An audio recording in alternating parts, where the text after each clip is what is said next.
The first arc of the final saga, the Egghead Arc, is finally over, but after 2 years of serialization, it can be incredibly hard to keep track of just about everything that happened. So in this video, I'd like to help you remember all the important moments of this arc, as well as all the small details and all the theories that have emerged out of it that you may have missed along the way. Let's begin, for this is the story of One Piece's Egghead Arc, the beginning of the end. First of all, let's establish what the current situation was prior to the arc. The Straw Hats teamed up with the Hard Pirates and Kid Pirates and defeated 2 of the 4 emperors, Kaido and Big Mom, liberating the Wano country. Luffy and, surprisingly, Buggy were declared as the new emperors of the sea, with Buggy having been mistaken as the leader of the alliance between Crocodile and Mihawk, Cross-Guild, who are willing to use him as their pawn in their schemes. As the warlords are abolished, Amazon Lily is invaded by Marines and the new pacifista model, the Seraphim, and the island is almost breached as Blackbeard attempts to invade during the attack to steal Hancock's fruit. However, thanks to Rayleigh's intervention, they are scared off, but Kobe is kidnapped by Blackbeard in exchange for hostages to be freed. As Luffy, Law, and Kid set sail from Wano onto 3 different islands, Luffy declares his true dream in front of his crew, which is something that goes even beyond becoming Pirate King, which leaves all of them stunned. At the same time, Sabo has escaped from the events at the Reverie to the Lelouch Kingdom, but in an instant, the Lelouch Kingdom is eradicated as a massive blast of light falls from the sky, completely evaporating the island and only leaving a massive hole behind, similar to that of Enies Lobby. Some days pass, and as the Straw Hats approach their next destination, being an incredibly cold winter island, they locate someone drowning in a warm eddy, who turns out to be the supernova jewelry bunny, who in this case appears as a little child. Luffy rescues her, but he and Chopper fall into the sea with her, and Jinbei has to rescue them, getting separated. Meanwhile, the sun is attacked by a colossal robotic shark which sinks their ship, but are rescued from it by an also quite large mech called the Vega Force. From within the mech emerges a young girl who affirms to be Dr. Vegapunk, despite the fact that Vegapunk is known to be 65 years old. It turns out that Vegapunk has eaten the Nomi Nomi Nomi, or brain fruit, which allows his brain to grow infinitely and infinitely learn information, and he managed to find a way to split his brain into 6 clones on top of his main unit called the Stella, which all share different aspects of his personality, but are able to share memories by syncing together. Lilith is Punk 02, known as the mischievous aspect of evil, and is trying to pillage the ship of the Straw Hats thanks to the help of mechanized sea beasts that Vegapunk deployed to protect his island. However, Punk 01, known as Shaka, the aspect of good, orders Lilith over the comms to bring the Straw Hats alive to his laboratory, in what is known as Future Island Egghead, a land set to be 500 years into the future. Luffy, Jinbei, Chopper, and Bunny also make it to the mainland and are shocked by the island's futuristic landscape, its many holograms, food vending machines, and futuristic clothing, including boots known as dumb shoes that allow them to float around. The group briefly runs into Atlas, Panko 5, an aspect of violence, and later into a pacifista guard, the clones of Bartholomew Kuma, revealing that Bunny is in fact Kuma's daughter, explaining why she tried to rescue him at the Reverie. As Jinbei explains, what is publicly known of Kuma is that he was known as a tyrant of the Sorbet Kingdom in the South Blue, who took the throne of his country by force and was driven out by his people, causing him to become a revolutionary and a pirate. However, Vegapunk convinced the government to make Kuma warlord in exchange for being able to command and clone his body in what would become the Pacifista Project. And this is because Kuma pertains to a rare race that is otherwise almost extinct that Vegapunk was fascinated by and wanted to study. Bunny, however, insists that there is more truth to these stories and that she has come to Egghead to face Vegapunk for killing her father, having now been turned into nothing more than an emotionless robot, which is also the reason why she cried during the Summit War. As Lilith guides the rest of the Straw Hats to Vegapunk's laboratory, we are told that Egghead is divided into 2 parts. There is the mainland known as the Fabrio Phase, where the researchers work in large factories, whereas Vegapunk's own laboratory is located on the Labo Phase, an artificial sky island that houses a little giant egg, inside of which is his lab. In there, the Straw Hats come face to face with the Seraphim, the latest stage of the Pacifista Project, where each of the warlords has been cloned and mixed with King's DNA, making them all artificial Lunaria, and while they are still infants at this stage, their might is unquestionable. At the same time, we're introduced to the other punks, including Panko 3 Edison, who represents the aspect of ideas, Panko 4 Pythagoras, who represents the aspect of wisdom, and Panko 6 York, who represents the aspect of greed. York in particular has the only duty to take care of the essential design desires of the other punks so that they don't have to sleep, eat, or go to the toilet. Shaka briefly contacts Dragon, of all people, informing him that he has become aware he will die soon. Shaka then confronts the Straw Hats and explains to them that all the technology from Egghead is in fact ancient technology, attained from a kingdom from 900 years ago. He has been continuing the research of Ohara that scholars such as Clover sacrificed everything for in order to discover the secrets of the Void Century, all in secret so that the government doesn't find him out. He tells Robin that Saul actually survived the Ohara incident and took all the books that survived the burning to Elbaf, where Vegapunk has read them all to continue their research. The other group instead meets Stella, the main unit and original of the Vegapunks. He elaborates that he cut off his head and stashed it inside the giant eggshell in what is known as Punk Records, connected to it remotely through the Apple antenna on his head, and wishes that one day he can expand it to all of humanity to be able to connect to Punk Records as a sort of internet. He also introduces the group to this giant robot found among the scrap of the island, which is known as the Iron Giant, later revealed to go by the name of Emmet, with a manufacturing date spanning all the way back to the Void Century. 200 years ago, with it being pointed out that it's the same time that Fishman Island joined the world government, the robot suddenly appeared and attacked Marie-Joie, but ran out of power. Vegapunk tried replicating the robot with the Vega Force, but has been trying to understand what is the eternal power source that drives it, which he has developed into his prototype of the Mother Flame, an eternal energy source that could power technology infinitely, which is implied to be connected to the flames of the Lunaria, and that's how they were able to power the technology during the time of the Ancient Kingdom. A connection is further proven by the fact that Emmet attempted to attack Marie-Joie, which is where previously the god country of the Lunaria was located, but we don't know exactly why he did it. Vegapunk further explains that his dream is to one day make this endlessly renewable energy source available to the whole world so that wars for resources need not exist anymore, and wealth can be spread so widely that a macro-world peace can be reached. But to do so, he needs to know more about the Void Century, which is what led him to continue researching the poneglyphs even after the Ohara incident, to complete Clover's studies. At the same time, for some reason, Kuma awakens at Kamabaka, and some instinct drives him to send himself flying towards Egghead. He comes crashing against Red Line, so he climbs all the way to Marie-Joie, where Sakazuki tries to stop him. Kuma, however, sends himself flying once again. That would take him a full day to get all the way to Egghead. As Vegapunk urges the Straw Hats to help him escape the island, CP0 makes landfall with Lucci, Kaku, and Stussy from the Egghead Arc, demanding to know what happened to several Cypherpole ships that came to investigate Egghead but never came back. Though their official mission was simply to return Esper, they have orders now to kill Vegapunk, but the labo face is protected by a tight laser barrier called the Frontier Dome that they can't cross into unless it's disabled from the inside. Luffy runs into and briefly clashes with Rob Lucci, who has also awakened his fruit just like Luffy, and well, so did Kaku, but he's not really that relevant. From the labo face, Stella marvels at Nika, explaining that Luffy's fruit came to be from people's dreams and wishes for Nika to somehow exist. He elaborates that all Devil Fruits originated from people's wishes, as each fruit is essentially containing biological code that allows one to evolve into one of the many potential futures for mankind, such as to evolve into a specific type of animal or change the way their body works into what looks like superpowers. Thus, fruits allow people to attain their wishes, and he claims that fruits were born out of people's desires, but it isn't clear if this is literal or simply a metaphorical way to say that the desires led to their production. He further brings up the myth of how the Mother of Nature, the deity known as Umi, the sea itself, hated how unnatural and artificial Devil Fruits were, and so punished all of its users to drown in water. He further explains that he has found a way to clone Zoan Devil Fruits, such as Kaida's fruit which he cloned, but while he hasn't able to clone Logia fruits, he was able to replicate the powers of Paramecia through an artificial blood he calls Green Blood, which is now given to the Seraphim to give them all special powers. Those who already had a Paramecia fruit retain it, such as S-Snake having the Charm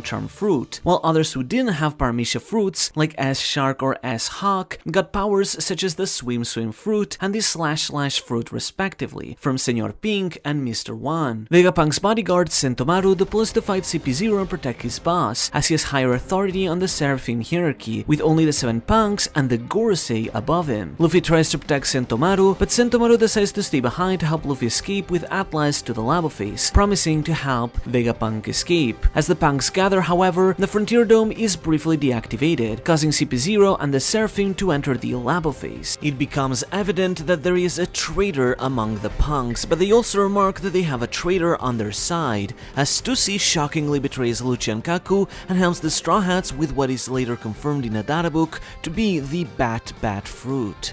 It turns out that Stussy was actually a triple agent whose allegiance has always lied with Vegapunk. She is in fact the first clone ever made, originally created as a clone of Buckingham Stussy, former member of the Rocks who after the God Valley incident ended up freeloading with Mads, the laboratory Vegapunk once pertained to. Vegapunk is the only one that treated her like an actual person, which is why she has always sworn loyalty to him. At the same time, it's also revealed that Whitebeard and the original Stussy's alleged son, Edward Weevil, can prove his connection to Whitebeard thanks to Vegapunk, leading many fans to assume he might be a clone as well, or something along those lines.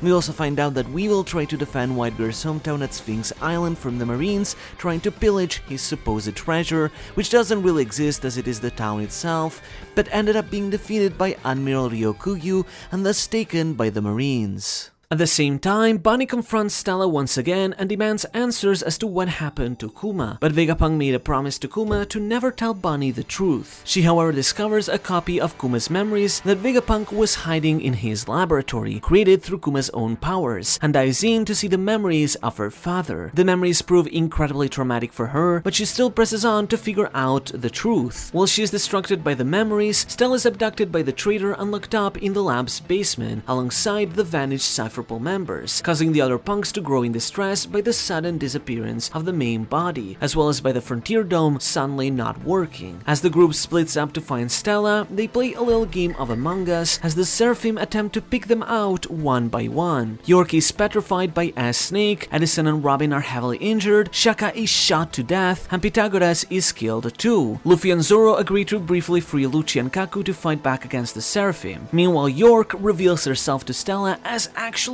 being the traitor, having only faked her petrification and having been the one who kidnapped all the Cypherpole members across the past months. 3 months ago, she contacted the 5 other planets herself to confess Vegapunk's crimes, in exchange to be allowed to become a celestial dragon. However, it seems the government backstabbed her as well, making her panic. A ship of the Blackbeard pirates also looms nearby the island. We then take a moment to step away from Egghead to see what has been happening around the world. The Heart Pirates arrived on Winter Island, one of the 3 islands after Wano, and they've been ambushed by the Blackbeard Pirates who are hoping to pick off on one of the 3 supernovas leaving Wano. Given the powers of Blackbeard's fruit, as well as the newly introduced fruit of some of his other crew members, such as Burgess having the Strength fruit, Algar having the Warp Orb fruit, and Doc Q having the Sig fruit, Law is defeated. However, Beppo is able to rescue him by turning Sulong thanks to a drug chopper developed, and the crew manages to escape safely, despite suffering a bitter defeat. At the same time, as we see in a cover story, Kuzan and Augur had visited Totolan sometime prior to kidnap Pudding for her ability to read the poneglyphs, while Caesar and Judge joined forces to create Neo-Mads in an effort to stop Vegapunk. Concurrently, the Kid Pirates arrive at Elbaf, where Shanks and his fleet, known for being incredibly weak and protected by his name, are stationed at the island meeting with their giant friends, with Dory and Broggy having reunited at Elbaf. Kid decides to confront Shanks, but Shanks defeats Kid with the same move that he inherited from his captain and adoptive father Roger, Divine Departure, instantly knocking out Kid. He takes Kid's road poneglyphs of Whole Cake Island and Wano and completely annihilates the crew. The key difference is that in Japanese, while it is said that the Heart Pirates were defeated but managed to escape, the Kid Pirates are instead completely annihilated. At the same time, Garp gathers Helmeppo, Hibari, and other sword members such as Prince Goose and Kujaku to storm Hachinosu, the home base of Blackbeard, and thus rescue Kobe. He is confronted by Kuzan, who in a flashback we are shown how he joined the Blackbeard Pirates a year ago, sometime after the duel at Punk Hazard. There we are told that the final road poneglyph is supposedly being held by a man known as Far Scar, who is said to travel in a black vessel and has the power to create whirlpools. Back to the present, Garp manages to keep up the offensive against other members of the Blackbeard Pirates, including Pizarro having the Island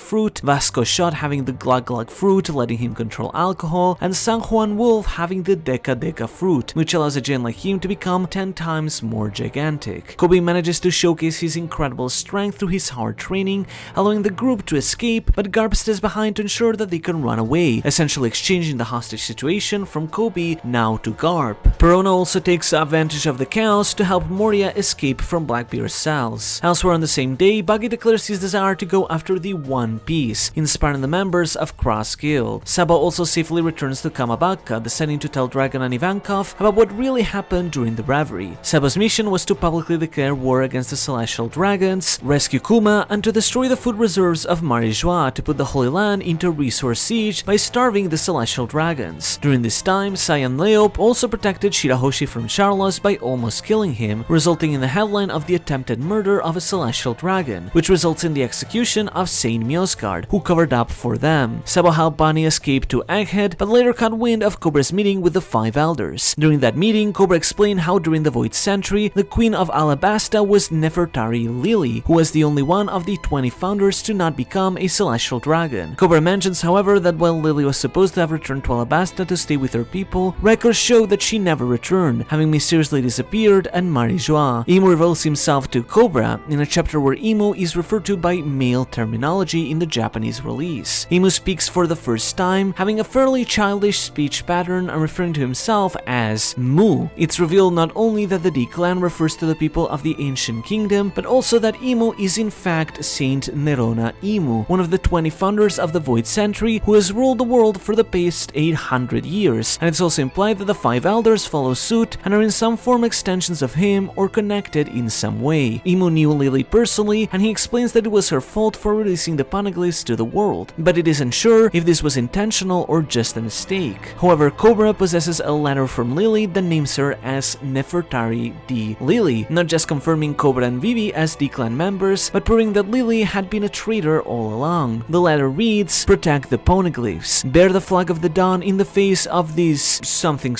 world," with the message not being fully heard, though Japanese fans have pointed out that the writing would fit the words sinking world quite well. Imo kills Cobra for what he witnessed, transforming into some dark mysterious creature, as the Five Elders also transform into mythical demons as well. Sabo, however, witnesses the scene and manages to escape, but the government pins the murder on him to deflect the blame. Wapol also accidentally witnesses the murder, forcing him to desperately escape Marijois. He is joined by Vivi, who is a target of CP0 for trying to protect Shirahoshi, who decides to escape with Wapol by hopping onto Morgan's ship, agreeing to protect the two in exchange for the scoop Wapol found out about. During this arc, we are also told the name of the 5 elder planets, fittingly being Saint J. Garcia Saturn, Saint Marcus Mars, Saint Topman Mercury, Saint Ethan Baron V. Natsujuro, and Saint Jupiter. This pattern of being named after planets reinforces a popular theory that Imo could in fact be the Sea Devil Umi, who in this case will represent the Mother of Nature, the Earth itself in this model. And while it's still all speculation, this theory has only been more reinforced as time goes on, as Imo and the elder planets appear to very much be devils themselves. Day passes from the events of the previous day, as suddenly a massive earthquake hits the entire world. These are the aftershocks of the hole in Lucia, which cause widespread damage across the entire globe. It turns out in fact that York took part of the Mother Flame and gave it to the 5 elder planets, who then handed it to Imo, who used it to power one of the 3 ancient weapons to destroy Lucia. By order of elimination, this weapon can only really be Uranus, as we already know of Pluton